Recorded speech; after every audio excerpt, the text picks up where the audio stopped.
Well, welcome to MSP After Hours. Nathan, you're an MSP owner, and you've been in this for a while. I don't know. Tell me a little bit about yourself. Yeah. So I'm Nathan Kaminsky. I own IT Disc Consulting based out of St. Louis, Missouri.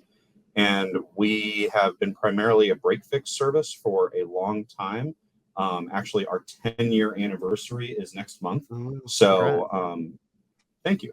It's been a long road because it was primarily a hobby that required recording numbers from cash legally, right? And staying Sure. while protecting ourselves, creating the LLC, and then that just evolved into more and more business. So more or less enjoying the work to then turning it into a profitable business.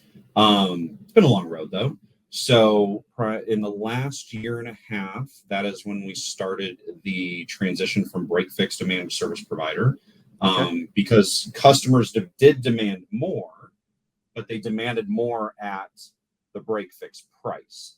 And that doesn't necessarily jive well. Yeah. So, how did you overcome that, or how have you become? How have you? That is an interesting bridge that many people that probably listen to this will feel they're in the same exact boat. So, what's Yeah, that bridge like? it's hard. It's Okay. really having a lot of discussions with your customer, right? Okay. Trying to let them know that the landscape has changed, and how we used to operate 10, 15 years ago of, Mm, oh, hey, the printer didn't work, or this didn't work, or that didn't work. Well, that's all we had to worry about in break fix. There was no really, well, there's been a security aspect, but it's been more in the last 10 to 15 years, right? For one, the internet wasn't there to allow threat actors to infiltrate as easily as they could before, right? right. Right. So those people primarily focused on larger businesses that were more well connected.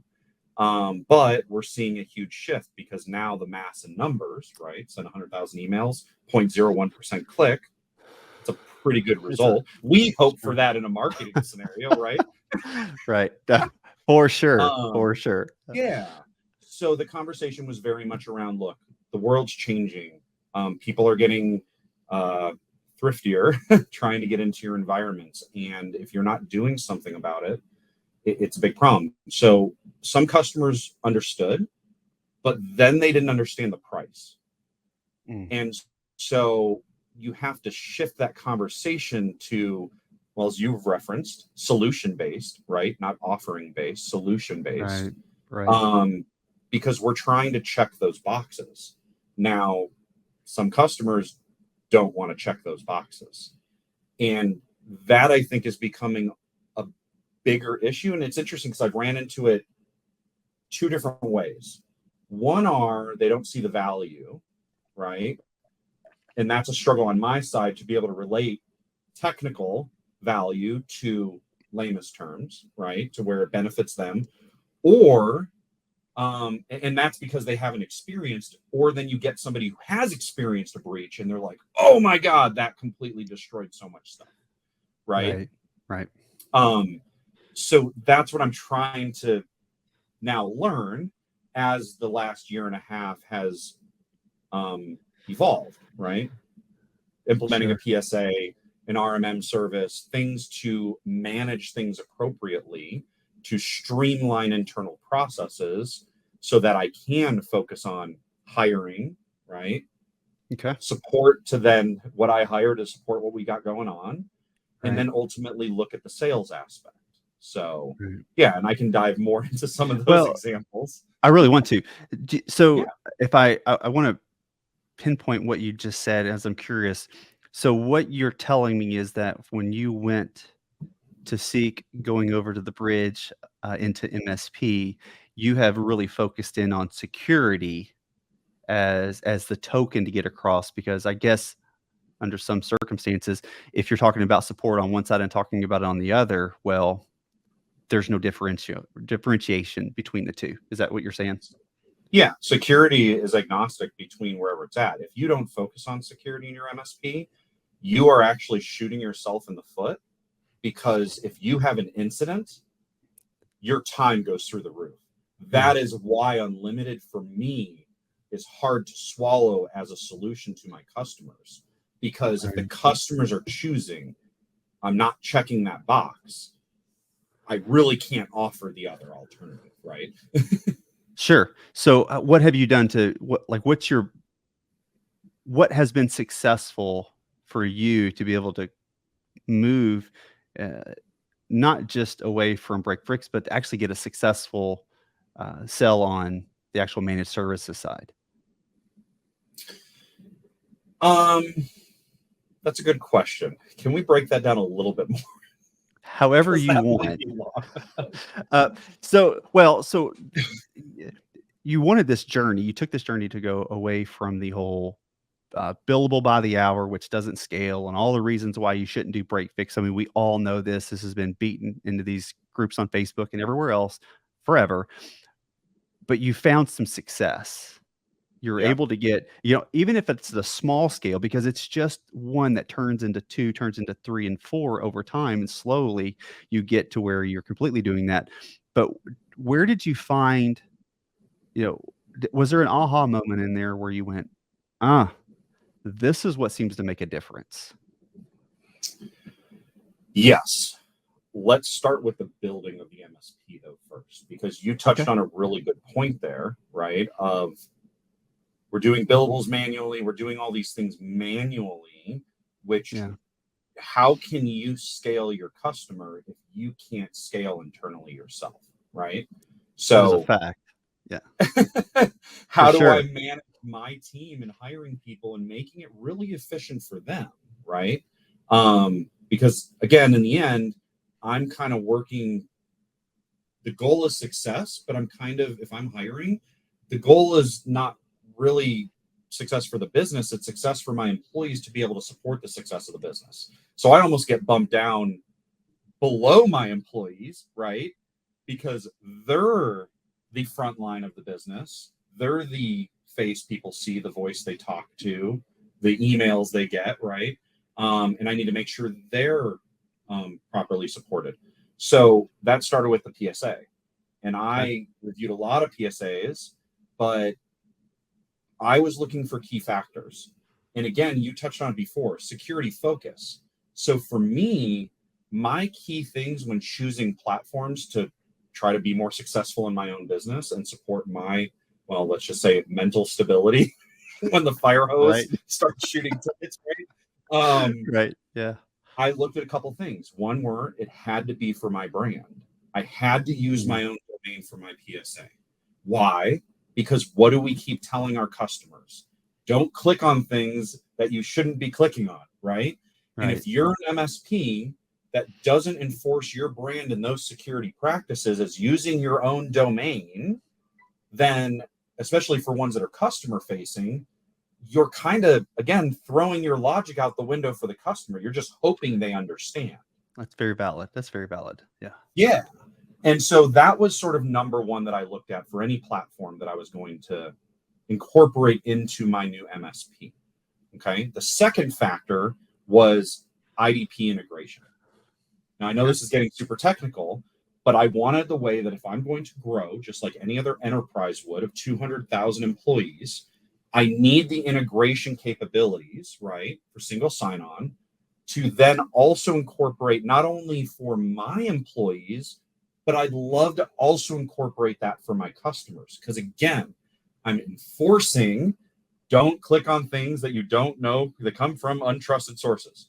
If I'm coming Mhm. from blah, blah, blah at psavendor.com or some generic psaservice.com, again, it's not very relatable to what I'm trying to preach to my customers. Okay. So That's that's valid. where it started, Mm. landed with the PSA I have, which worked great. Okay. And to answer the other side of your question, how it helped me to evolve, I was doing in the manual method of timekeeping 9 hours on a Sunday night, just doing the week prior's time because I Yeah. didn't have enough time to do the work, have a full time job, operate another business, run this business without having employees, to then waste 9 hours on my Sunday night that I couldn't spend with my family, right? And effects that that has in home life So the PSA also had to bring some sort of streamlined service to, as I'm working on things, to make it easier for me to calculate the support. Okay. So that's Fair. where the PSA worked well, as long as Okay. in the ticket that I could put the time in. That went from 9 hours on a Sunday night to 10 minutes on a Monday afternoon. Look how much time was saved with doing that in that method, right? And that I had no idea that was going to happen. That was like a benefit. That was like, okay, these are things I'd like to do, but what are the other results going to be? So anyway, year and a half later, there we are. One thing about that is it kind of, when I started to listen to what you're saying, it was almost like there are, let's call them break fix, because we know there's a difference between the two. But your break fix, you want to be MSP, but your internal practices are really break fix too. They're not automated.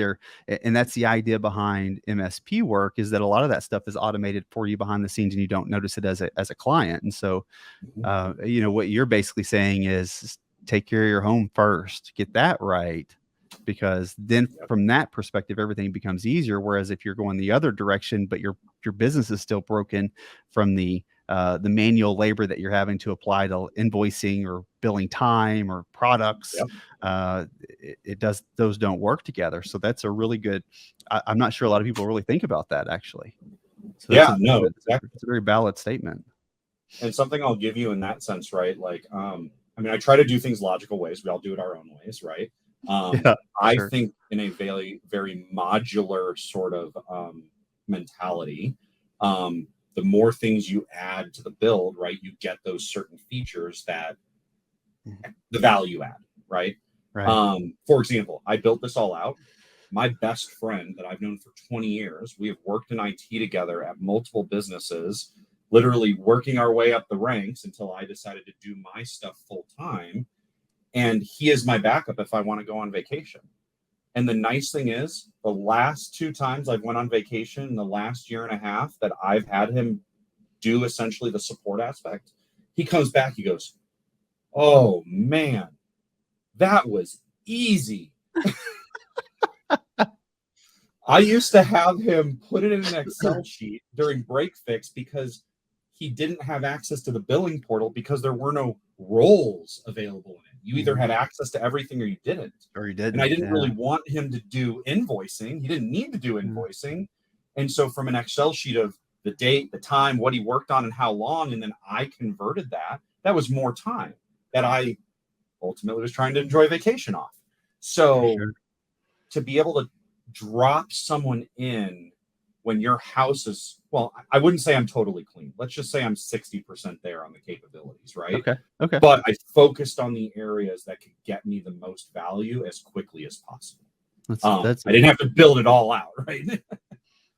Yeah. So what PSA did you choose to use? Halo.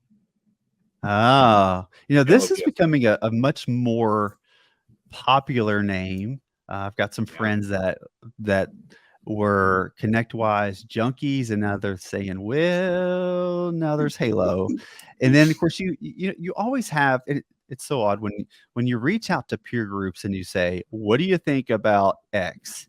It is mind-boggling the variances you get between the top and the bottom of those comments. Oh yeah. Some people say it's the most, it's the best thing since sliced bread. The next person says, I wouldn't eat that trash if you gave me $1 billion. Like, it is so far away from any commonality. It's amazing, actually. So I actually saw one guy tell me he completely wrote off Ninja just because they reached out to him from a local area code number. And I was like,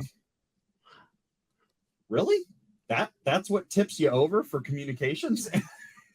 Well, that has tipped me over for a company before. It wasn't that company. It's another horrible company that I won't label, but that was the last straw. Was they did call me locally because I told them not to call again, and so they used a local number. I was done. And here's the thing: if you're having a constant communication of, I've unsubscribed, I'm really not interested, I appreciate your time, and you get to that third, fourth time where it's still they have not removed, I totally get it. Trust me. We're done. All right. Anyway, sorry, not to name drop. Oh, right. But I landed. I just thought that was interesting because if you close yourselves out of that, you're not really doing justice for what not only you want to build, right?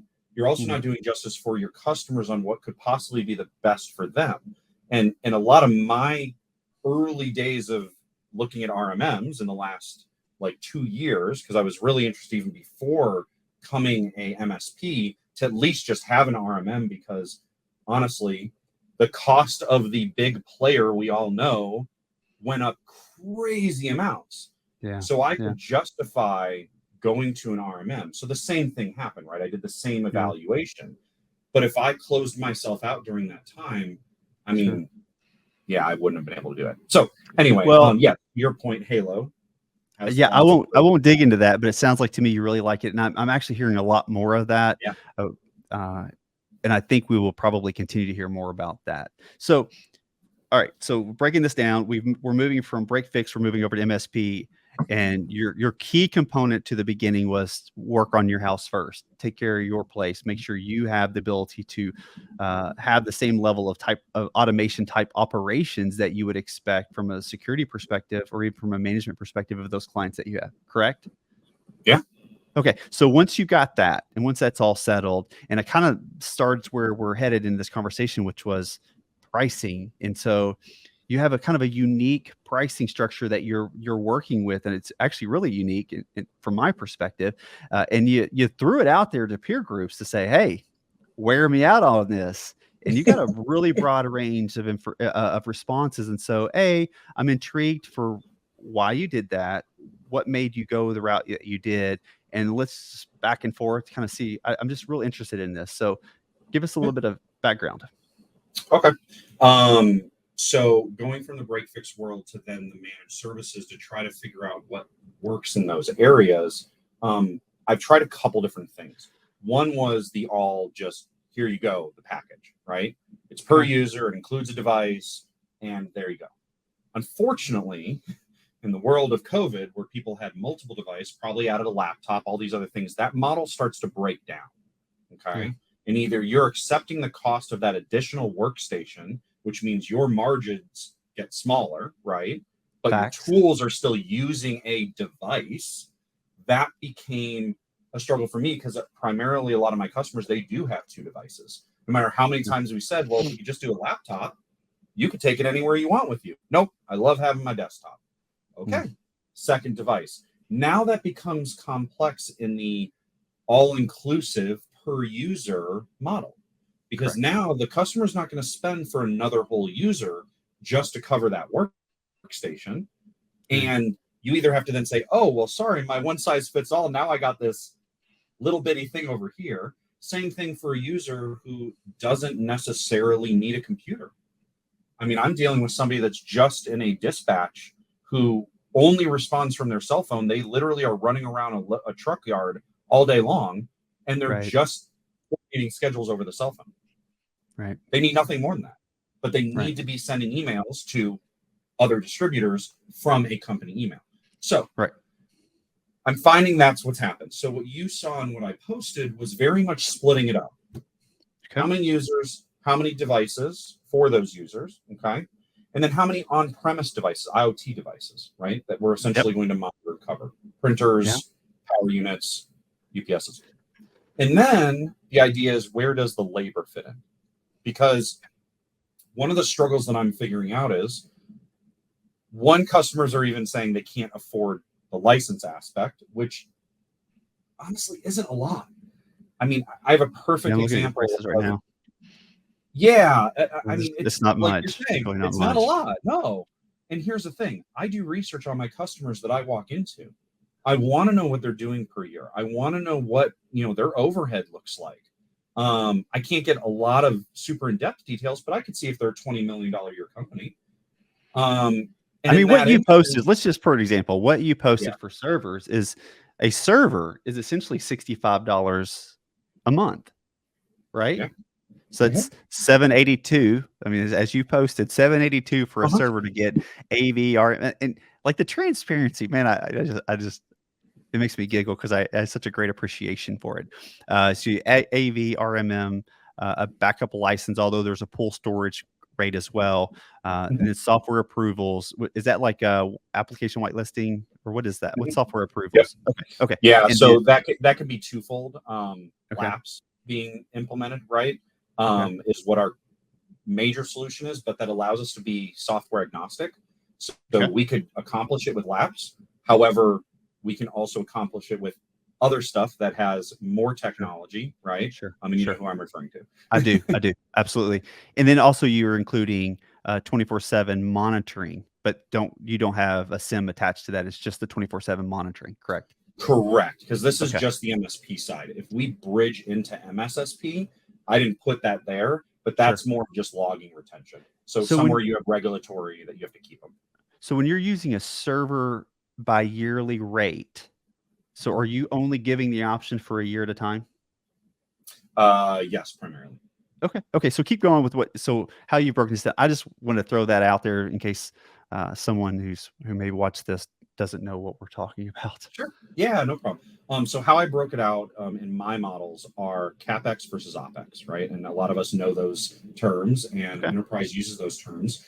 They can capital expenditure projects sometimes a lot easier because it's within budget than they could do from operational expenses, which might fluctuate. Okay. So you add more users, we can keep using capital expenditure because they associate it with that. But Okay. if they use 30, 40, 50, 100 hours a month, that is operations and requirements. So they can categorize that differently. So for my customers that really want to focus on, hey, what does it actually cost for our users to do business? And what does it then cost for us to support said users in the Hmm. business? Does that make sense? It does. It's intriguing though because what is the common industry that you see? I'm very familiar with OpEx and CapEx. What's the common industry you see this in? Or is it just kind of More larger customers, the okay, ones that I'm trying to now target sure. towards, right?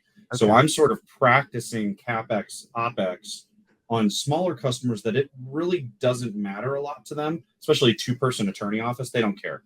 They Okay. want to know what is their total price for the year to Okay. operate the software that they need to run their business.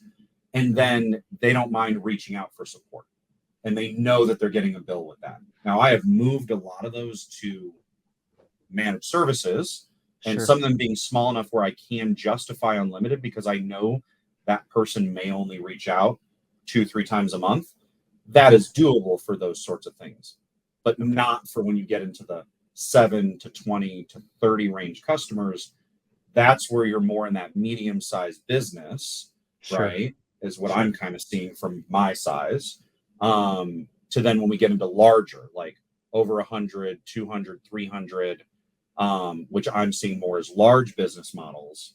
Okay. And that's where this, I feel, for example, if I was to target a nonprofit who completely operates in a CapEx versus OpEx model, well, let's just say how large they are, possibly do it, right? Mhm. But they have to report that stuff. So that Sure. is where I could target not only larger customers, also larger nonprofits to hopefully this model works for them. Do you ask this in advance? So do you when you have your first conversation with them, do you ask questions per se, "Hey, are you guys, utilizing a CapEx, OpEx financial model?" Or do you just assume it, and then do you provide a proposal that actually breaks that down by cap and operations? I have tried all different ways. I'm currently learning that. Okay, okay. It, Well, I, it's I mean, I'll different. even ask for a budget. Nobody gives a budget, so they just want to see where you're at. And Sure, just like sure. we're finding in RFPs, that's a what's the lowest price, right? And even though I Yeah, preface a lot of my conversations, actually most of my conversations with, I'm not the cheapest. I'm going to be completely honest with you guys, but I do quality work and we make sure security is the main focus. And that I think still needs some work. sure, sure. um, because a company who has a $20 million a year organization, but they don't really want to invest $36,000 a year to protect that $20 million, Right. I don't know. I don't know where to go with that. Well, so Or when how you to start that conversation, right? well, when you tell someone that you're not the cheapest and you focus on security, I mean, there's a potential there that becomes an immediate qualifier, right? So that's Yeah. not, um, But is it a if it's qualifier for them or is it a red flag for us? well, I think it's both. So I think I think when you say, "Look, I'm not cheap," that sets the tone for if you're looking for cheap. I'm subconsciously saying, if you're looking for cheap, I'm not your guy. Right. Let's just shake hands and move on. But on the Right. other side, if they say, well, I mean, we're really looking at, but we would take into consideration because security is really Yeah. important to us. Well, what's your budget? Well, we don't really have a budget. And then when you deliver it, because you really haven't necessarily heard something that's going to block them from your interest, right? Uh, then you get the red flag that says, man, the guy down the street, $6,000 cheaper than you are. Well, Right. and I And then think we too, start to try to compare apples to apples, which well, doesn't that's the thing. Yeah, like always work. okay, It what are doesn't you work. getting? They What are you want getting? apples to apples. And I was like, I don't know what that You can't guy's selling you. So you can't get apples to apples from two companies selling the same product because the real value of I think what we offer is really so much relationship because everything else can be delivered identically. Like I can put all this security system, I can put the exact stuff that you do, but yeah, the outcome can be completely different because they really like the relationship they have with you, and my people really don't like the relationship they have with me. And so yeah, if you looked at everything else, it just seems like it's there's so much of it that's the personality and the relationship, and you care about their organization. But at the same time, when you're talking about prices, the red flag is always, I'm looking for the cheap stuff, especially yeah, when you're talking about the things that you're doing. So this model that you're working on. So you've got per user, per workstation, you got a cloud service rate, server rates, pooled storage, and then you have labor rates. So what is, I assume the labor rate is just because you can operationalize it differently, right? So it's in a different yeah, bucket. yeah. So they can quantify it, for okay, when we reach out, this is ultimately what it's going to cost us. Now, I've Okay. ran into the past being break fix, right? Customers complain. Well, I just don't know if I'm getting a $500 bill a month, and I don't know if I'm getting $1,000 bill a month, and they don't necessarily like that irregularity. Right. Right. Well, I'm not charging you $30,000 a year for support, and you're paying it up front, right? That's not Okay. necessarily feasible either. So the idea is we're looking at somewhere between not unlimited, but with a retainer as a safety mechanism. Okay. And it's about, look, you have operations, you need support. We are going to support you, and especially all the stuff that we are providing to you in the licenses here. But if something happens of an extraordinary event, we will give you the discounted rate that you get, as you can see under the under contract rate, to support you up into the retainer that you consume, and then you still benefit from that rate if you go up and over that retainer. So every month you owe $2,000 a month, and Yep. whether you use it or you lose it. Okay, so it's the incentive of, we don't want customers being afraid to contact us because of a bill. Correct. We also don't want them to be afraid or to contact us for the littlest of things that we can send a KB article and that person's freaking out because they can't update their signature. You see what I Sure. mean? So Sure. the relationship that you're referring to is what we're also trying to establish with them, as we're here as your support. We will take care of these things, but it's not all automated, right? There Right. is still some, let's just say, break fix inside of that, right? Sure. So you've basically taken these everything. My common saying is that if you're a business owner, you're in it for profit, is what we do. At the end of the day, and when you send out $1 for cost, it is supposed to come back with a bunch of buddies. It needs to come back with friends, right? So there's a percentage that we mark up and things like that. So in your post that I'm literally looking at here, most margins are between 16 and 30%, depending upon the service. What do you think about the mentality that is commonly in this environment that it's 80%, let's say 65 to 80% margins across the board? So that's hard. It's really hard for me to swallow and like hear that and just try to figure out where, because I mean, if I'm just at licensing with that little bit for $36,000 a year on a customer that has 15 users, I if they can't say they can't afford that, then they can't even afford. Well, I'm sorry. And the response in the most recent customer was, I don't want to invest that amount. Okay. So it wasn't a matter of that he couldn't, it was a matter Sure. that he didn't want to, right? Sure. So on my stuff here, so my margins, and I don't think I have a way to share here, but my markup in some areas, so Microsoft is just flat of what they do, right? They have a set amount because they publicly list it. We're not trying to play Sure. that game on, oh, you didn't find it on their website, we're going to charge you $30 more per user. Right. No. That Sure. that's silly. Right. You're But playing when the it fair comes game. down, yeah, exactly.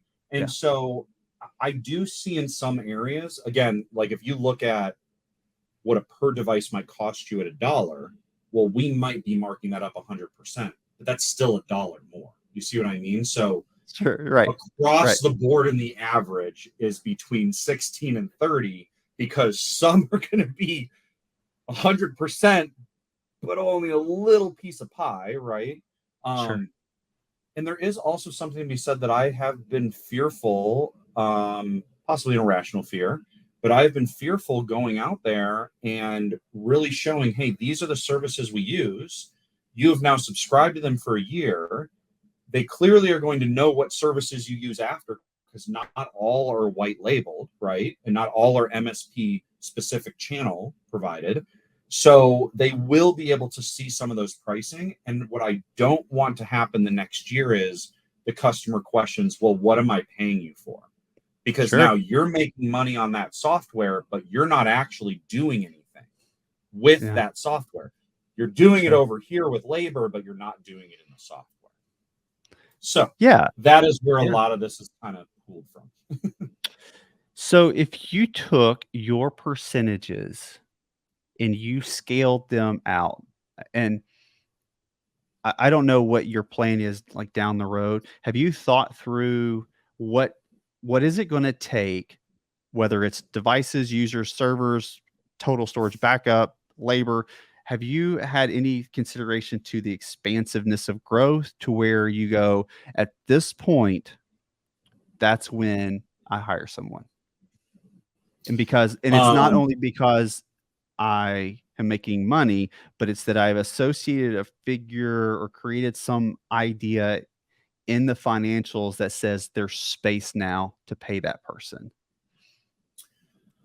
So that's been definitely on my mind the past year and a half. To going full time, there was a couple changes I made in the business because I wanted to focus on that scale, right? Not only in the business practices, also type of customers that are being targeted or working with. I did actually hire because part of my learning mechanism, just personally, is doing it just to see where I land, right? And figuring things out, because I don't care how much you document and tutorial how to do payroll and all these things. Every system's different. Unless you bite the bullet and focus and invest some time and money into that, you're really not going to learn the most efficient way. You can't just do it on paper and then execute. At least in my mind, or at least that's how I operate. So to answer your question, I wanted to go out and find somebody for $75,000 a year, $100,000 a year. I want to value that person accordingly because of their skill sets, right? But I also, as a small business owner with not a lot coming in per month, have to split that between my own living expenses, right, and lifestyle, which has tailored down since I've gone full time into my MSP. But I've also tried to focus on the learning aspect, less of the trying to figure out all the numbers to see if I can do it. So I Sure. lucked out. I had a college student that reached out to me asking for an internship because he Mm.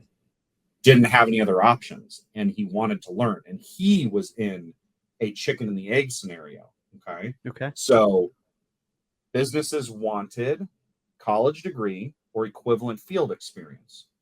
Yeah. If you're in college, you don't have a You don't college have degree it. yet. Yeah. You literally don't have equivalent field experience. So how are you supposed to be exposed and learn? Okay. So I've actually used that to my advantage, and not from a sense of not valuing people, because if I'm looking at skill level and where people need to grow to, or what I aspire to teach them, right, to get to that level, Yeah. that's been a learning experience all on its own. Mm. I've focused on, with my employee, a lot of the training of how we do things. And while the pay isn't where I want it to be, it's what I can afford, but I'm coupling it with the field experience and the learning so that he Sure. is seeing the value fully, right? And it's not that I'm, again, not valuing him, but he is coming to the attention every day, wanting to learn more. How do we do things? What does this mean? What did that result in? Sure. Sure. So, anyway, looking at it at that point was, okay, I'm going to throw, not to say that I didn't do any numbers, but when I looked at hiring somebody with skill set and past and everything that I needed to be able to rely on them efficiently, I mean, I probably would have had to look at, I don't know, blowing about $15,000. I'm sorry, not Okay. blowing. Let's just put it, investing $15,000. Okay. Right. Um, because you have to figure out within 3 months, is that person really the fit, right? So Sure. I could go bankrupt just trying to employ people, right? Mm. Trying to find the right fit that I may not actually find.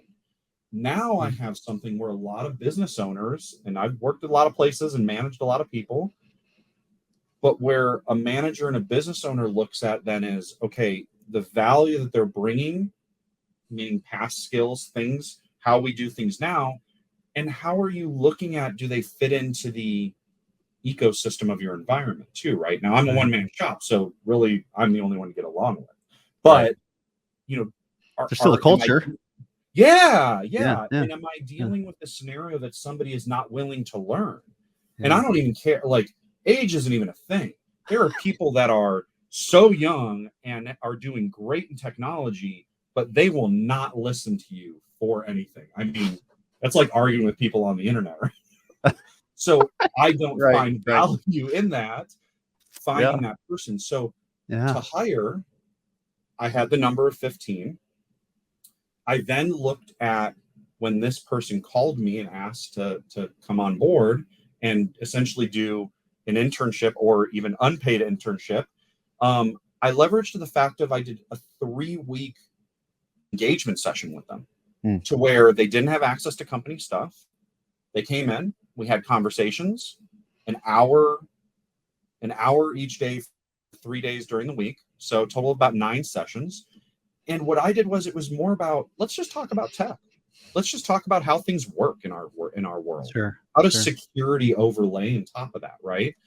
And what it benefited me was I could see how he troubleshot in his own head, right? I Right. could do some of that initial work that would have cost $15,000 to invest in, In months of right? time. Months of time. Yeah, Yeah. yeah. Yeah. And now Yeah. I was able to really trim that down to about 3 weeks to really see if that was going to be a right fit.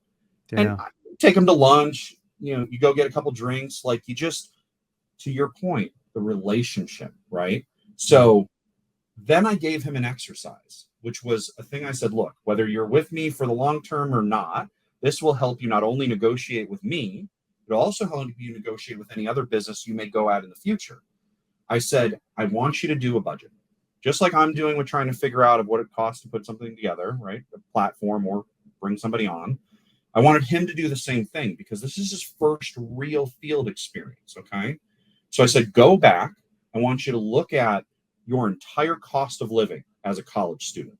What does your rent cost you, right? What does your cell phone cost you? What does this cost you? What does all of that cost? And then I want you to value yourself 30% more. and I want you to come back and I want you to tell me what that number is. I don't care about all the other stuff. Just tell me what that number is for the summer. And so we worked out what that per hour looked like and what he needed to be able to live, make money, still have some fun, do things that he wanted to do. And he was able to do that exercise and come back to me. So Awesome. now that even helps me look at him as possibly sales in my MSP. Because if he can figure out the budget for a customer, right, to break it down like you've seen me do, then that might help with some of the sales aspect. So anyway, long story short, came back, we agreed for that number, and now I'm even targeting well over that, as well as I'm keeping him on for while he's at college, because anybody can work anywhere now, right? So the numbers you're looking at, so these numbers that you threw out, where you really have separated, not only you've really segmented this out in a significant or an interesting detail, which is by the user, by the workstation, how we would bill it because there's a billable against it. And then we've taken support completely out and completely separated it because that goes into a different financial bucket, which appears differently to the organizations in which you are seeking, which I have never seen anyone do that before. Thank you.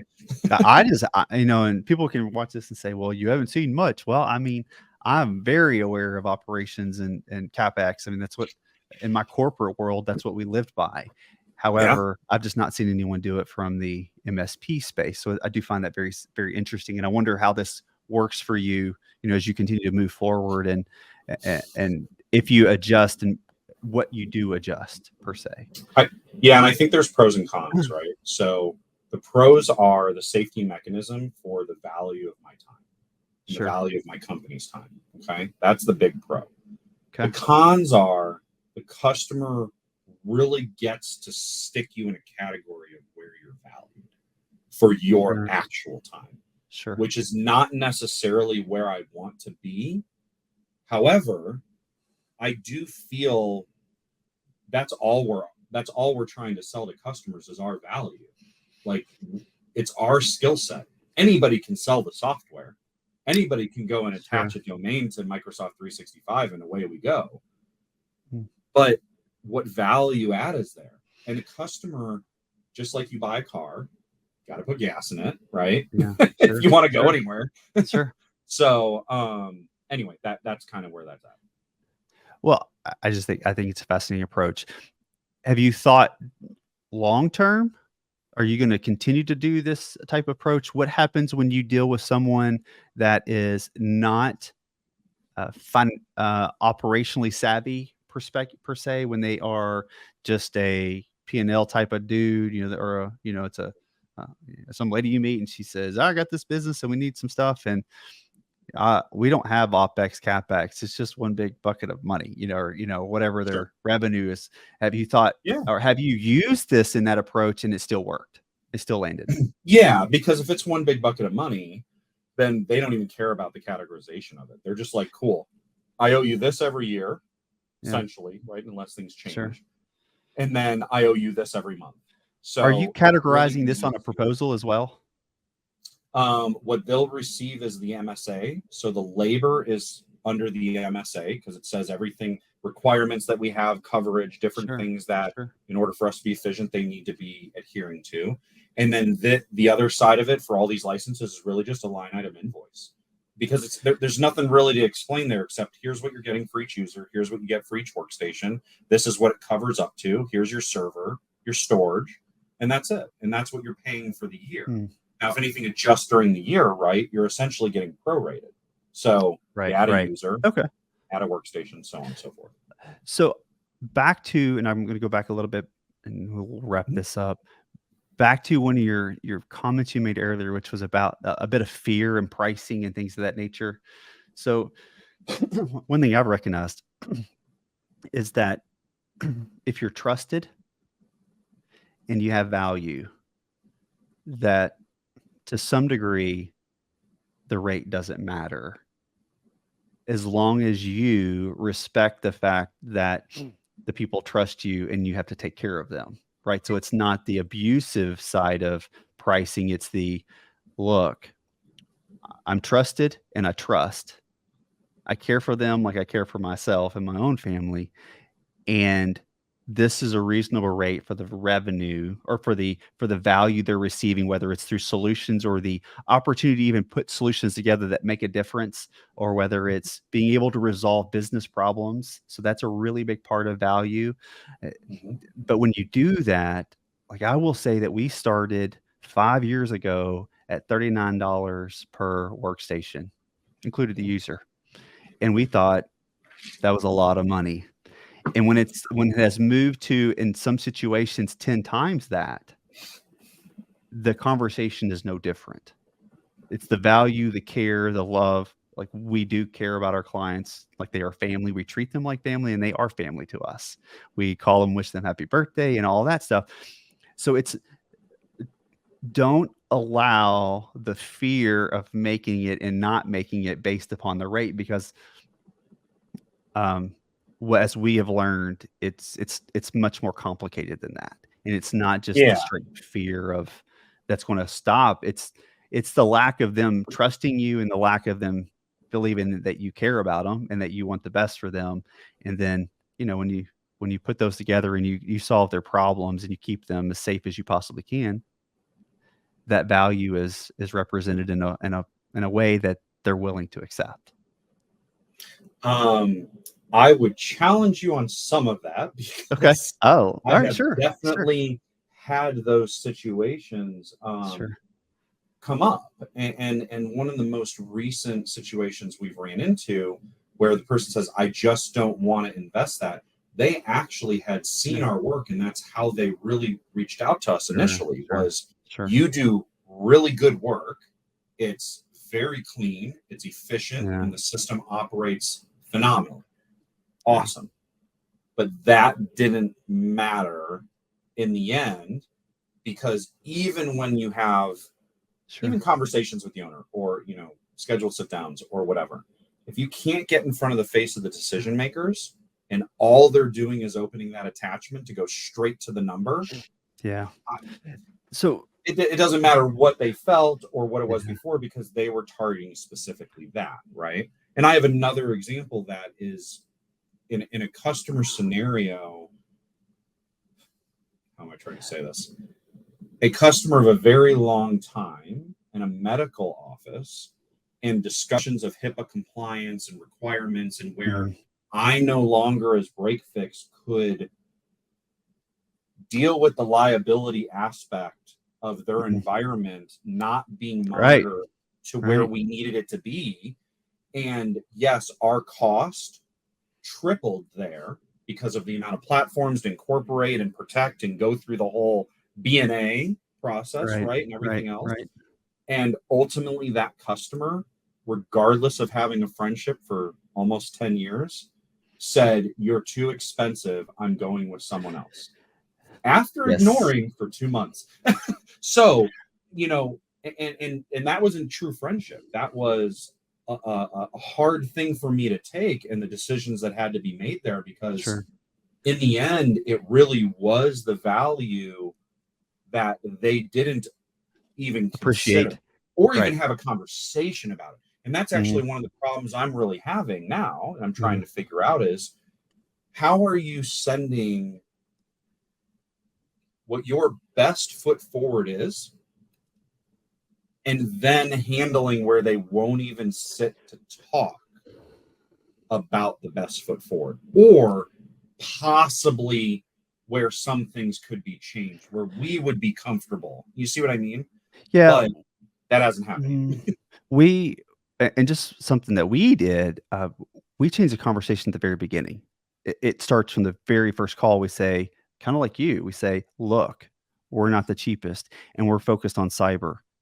And so if either of those are not going to fit, we can, like, that's okay. We're good. We understand that not everyone is for us and we're not for everyone. And so let's just go ahead and kind of have that conversation first about why we're different, why we do what we do, why we think so much about Fair. protecting Yeah. you from cyber liability insurance and la la la. Do you have CLI and things of that nature? And when you set that tone, then it can transform. But 100% to your critique. If you go in there with just a price and you think that your trust and your value is going to matter, you might be, you might be running into a buzzsaw. So it is a little bit, there's preliminary work that has to happen there, and some acceptance to say some people aren't going to stick with me. They're just not. And the reality is that we've recognized is that if you, if they debate you on that price, um, hey, as long as you're being reasonable, let's talk about like we're not.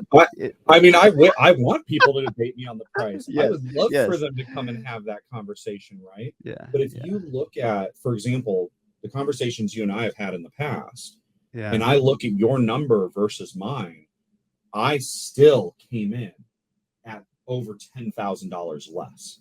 Yeah. And trust me, it's stuck in my head for where you're at versus where I'm at.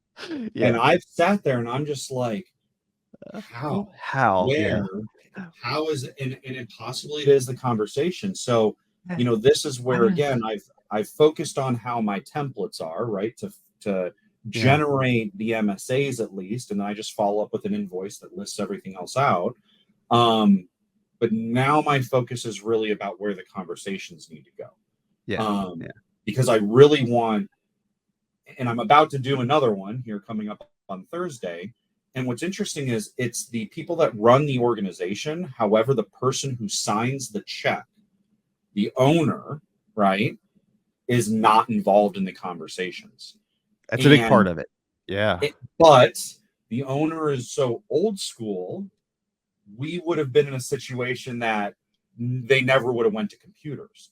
So that's a whole different gap than, you see what I mean? So now I'm relying on really the operational people that understand CapEx, OpEx, hopefully, especially if they're running, a $10 million a year business. That's what my conversation is. I'm hoping to focus there. So I'm practicing. This is part of it. To kind of see where that goes. Yeah, it's hard when you don't. The customer did email today and they said, we'd like you to break out your cost across just like last year. Now, I took that as initially, and this is a big thing with MSPs, especially how I operate, is I had to take a step back for a second because I don't think they meant user Microsoft license, user this license, user that license, and showing all the cost across. It was more of, okay, let me show you our new model because I totally agree that we should be separate or line iteming stuff out, right? To show where the cost goes. But I took it as more of a not high level where it was user and device and everything included. That is where the model you see where it's user, device, server, IoT, all of that. Yeah, we didn't. So we show a line item, but we don't show prices. We show quantities. We just don't break out prices. Oh, you don't even put the price on there at all? No, you just do not. No, it's one. Yes, it's one rate, and then they see line itemed because I do think that's important to see the value that what are you getting? What are you paying for? Sure. And then you have those conversations, but they see the list and they see servers and whether it's we use Keeper, so password vaults and things of that nature, and they're going to see the quantities, but they don't see prices because what they're buying is a collection. It's the solution as a whole. And so we just have a single rate at the end and say, here's what's included. Because we did learn that early on, if you did it by the line item, people would say, well, if I drop that off, can I lose that $7? You say, you don't understand. That's not the way it works. Right. And that's what I'm trying to get to. I just agree with you there. Cut the price off. And I totally agree with you there. The problem that I'm having is every customer I've sent that to in that model, when I was testing that out, they then wanted to see what was my per user cost. So, but they didn't, and this is where I tried to differentiate now between what the customer was asking now and then what we've been doing. So that's where it's okay, user, device, so on and so on. It's interesting what you're running into where people are like, okay, cool, I like my total cost. And most people that are smaller of like 2 to 5 to 7, they care about that total cost. The people that are bridging that I'm seeing into the 15, the 20 range, they start wanting to see when I hire somebody, what is it going to cost me to support them?